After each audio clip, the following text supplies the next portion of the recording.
প্রশ্ন। কবিগুরু রবীন্দ্রনাথ ঠাকুর। মাগো, আমায় ছুটি দিতে বল, সকাল থেকে পড়েছি যে মেলা।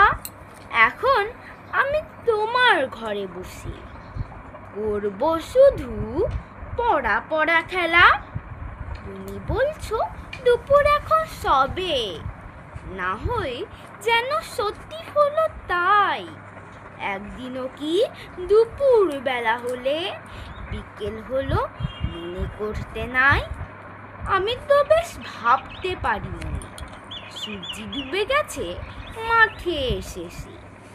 বাগদি বুড়ি চুবড়ি ভরে নিয়ে শাক তুলছে পুকুর ঘাটে এসে।